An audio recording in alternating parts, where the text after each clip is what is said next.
What's going on? It's your boy Sermon, the sermonsdomain.com, and today we're here to talk about the game's long-awaited sequel to the documentary, man, the documentary 2. Very first and foremost, man, he has some really unreal expectations to live up to.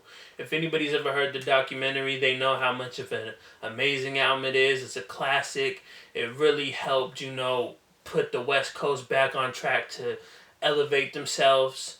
Um, I remember buying that album first week.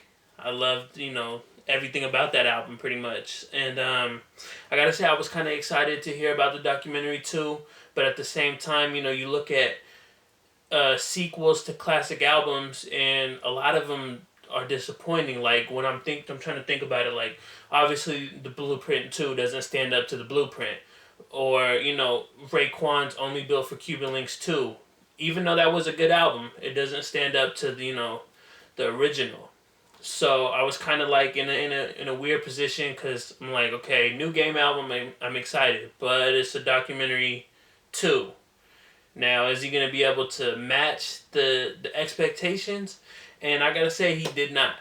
At least for disc one, there's two discs. The documentary 2.5 is being billed as disc two, and that'll be out a week later than disc one. But going off of disc one, I'm kind of disappointed in the album. I feel like, he just. I don't know. Game albums always have a lot of features, so I can't really complain about that. But at the same time, a lot of the guest features are more so washing him.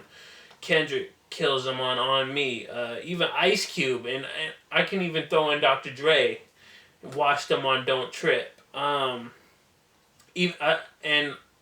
I don't know. I just don't think that a lot of the guest features worked this time around. There was artists like Jelly Roll, who was just kind of there. I didn't actually he was actually kind of annoying hearing that his voice, but not as annoying as Marcus Black on Made in America. I don't know. When you listen to that record, it doesn't even start out like a Game record. It doesn't sound like something the Game would make. And that's not to take away like from Game's verse, but Marcus Black doesn't sound like somebody that the Game would be working with. So it was just a weird type of vibe, weird type of mix to include on the album.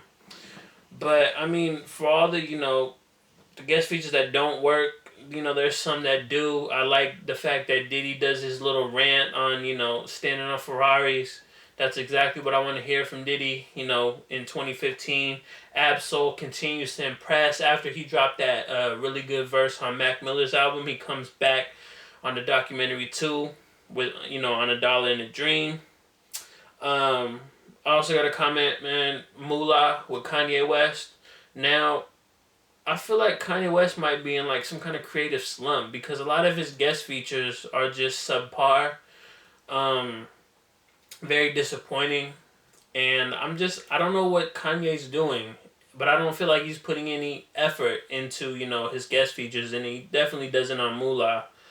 Um, but I mean, aside from the guest features, I'm not gonna sit here and say like the album's whack because it's not, but in terms of expectations for the game, and not even expectations for the documentary as a title, but as an artist, I just feel like Game didn't really do anything that really stood out. Like I'm trying to think of like that one verse where he just ripped it, and it was classic, but I can't really come up with anything like that. But like I think about like um, the Red album, for instance, when he had Martians versus Goblins with Tyler the Creator and Lil Wayne, or The City, even though Kendrick washed him on that record, Game still went incredibly hard on that, and that was one of the standouts for me. You go back to like LAX, you got like State of Emergency with Ice Cube, you had that, it was a record with Neo.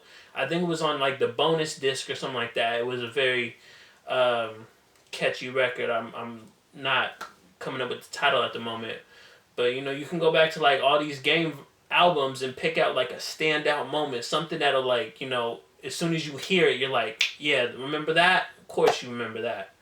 But I don't feel like the documentary 2 has that, and you know that's just my thoughts on it.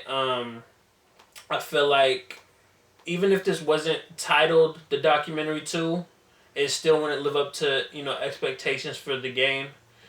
But I gotta say, after seeing the track listing for disc 2, I'm kind of excited again. I know it's bad to get your hopes up once you've been let down once, but I'm already doing it. It has Lil Wayne, Nas, a bunch of West Coast artists like RJ and Scheme and AD, Ty Dolla Sign, Anderson .Paak, Scarface, all these big notable names. And there's like Father Like Son 2 with Busta Rhymes. All these things, and I'm kind of feeling like this 2 is gonna be what should have just been one disc altogether. So we shall see when that leaks, and I do a review for it. But for now, I want to know your thoughts on the documentary 2. Let me know in the comment section. Is this album fire to you? Is it good? Is it bad? Do you disagree or agree with my opinion? Let me know in the comment section, and then like the video, subscribe to the channel if you're not already, share the video, follow me on Twitter at SermonsDomain. And as always, thank you for your time. I appreciate you watching, and until next time, peace.